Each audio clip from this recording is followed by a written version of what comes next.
بسم الله الرحمن الرحیم.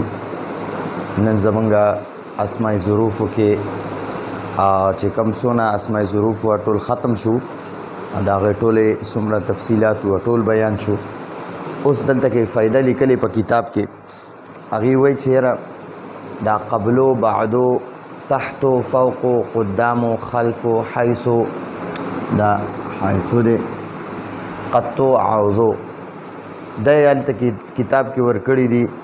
وایي دا اسماء ظروف مبني بالضم دي. مبني بالضم څه ته وایي؟ چې په د آخري حرف باندې ضمه ده، ضمه پیش ته وایي. ټیک شوه؟ وګورئ دې پیش ته ضمه وایي، نو په آخري حرف باندې ضمه ده، ځکه دې ته د قبلو ته مبني بالضم وایي. د بعدو په آخري حرف ضمه ده، دې بعدو ته مبني بالضم وایي. د تحتو په آخري حرف ضمه ده، د تحتو ته مبني بالضم وایي. د فوقو په آخري حرف ضمه ده، د فوقو ته مبني بالضم وایي، یعنی ضمې سره مبني دی، ضمې سره مبني دی. قدامو په آخري حرف ضمه ده، نو دې ته مبني بالضم وایي، یعنی مبني ضمې سره مبني دی چې آخري حرف باندې ضمه ده. د بعدو د خلفو په آخري حرف ضمه ده، د خلفو ته مبني بالضم وایي. د حیثو په آخري حرف ضمه ده، حیثو ته مبني بالضم وایي. قطو په آخري حرف ضمه ده، قطو ته مبني بالضم وایي. عوضو ته د عوضو په آخري حرف ضمه ده، ضمه پیش ته وایي ښه، نو د عوضو ته مبني بالضم وایي.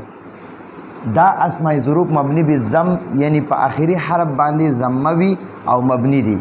ٹھیک شو؟ مبنی بالضم معنا چې ضمې سره مبني دي. ښه، ضمې سره مبني یعنی په آخري حرف باندې ضمه وي، ځکه ورته مبني بالضم وایي، ځکه ورته مبني بالضم وایي او مبني دي. ښه، دویم نمبر ایانا، کیف، اینا. ایانا، کیف، اینا، دا اسماء ظروف مبني بالفتحه دي، مبني بالفتحه وي، یعنی په آخري حرف ګوره ایانا مبني بالفتحه ده، ولې چې په آخري حرف فتحه ده، فتحه زبر ته وایي. کیف مبني بالفتحه ده، ځکه چې په آخري حرف فتحه ده. اینا مبني بالفتحه ده، ځکه چې په آخري حرف فتحه ده، یعنی فتحې سره مبني وي. ټیک شو؟ اینم فتحې سره مبني دی، آخري حرف باندې فتحه ده، ځکه ورته فتحې سره مبني وایي. کیف فتحې سره مبني دی، اینم فتحې سره مبني دی. ټیک شو؟ اوس 3 نمبر دی امسه. امسه دا اسم ظرف، دا اسم ظرف مبني بالکسره دی. دا امسه مبني بالکسره دی. امسه مبني بالکسره دته وایي، یعنی کسرې سره مبني دی چې په آخري حرف باندې زیر وي، هغې ته د زیر ته کسرم وایي، نو ځکه د امسې ته مبني بالکسره وایي. ټیک شوه؟ دې ته مبني بالکسره وایي چې زیر سره مبني دی، کسرې سره مبني دی، کسره زیر ته وایي. ښه جي، باقي نمبر 4 چې دی باقي مبني بالسکون، یعنی سکون سره آخري حرف باندې جزم وي. جزم دی غړوندي ته وایي. ښه، موږ پښتانه ورته غړوندی وایو. لکه مثلا ګورئ دا با ده، په دې با دا جزم وي، نو دې ته سکون هم وایي. دې ته جزم هم وایي، سکون هم ورته وایي. ټیک شوه؟ دا ورکوټه د دال غونته شکل چې وي، نو دې ته مبني او دغه نو دې ته وایي باقي مبني بالسکون، یعنی سکون سره مبني دي. سکون یعنی جزم سره. جزم موږ پښتانه غړوندي ته وایو.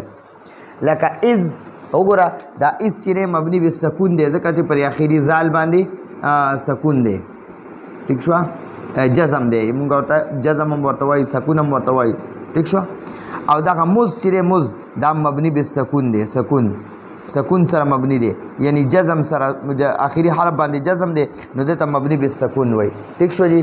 نو دا زموږ د نن ورځې درس، راتلونکي درس پر اجازت غواړو. هذا هو المرام، والله اعلم بحقیقة الكلام.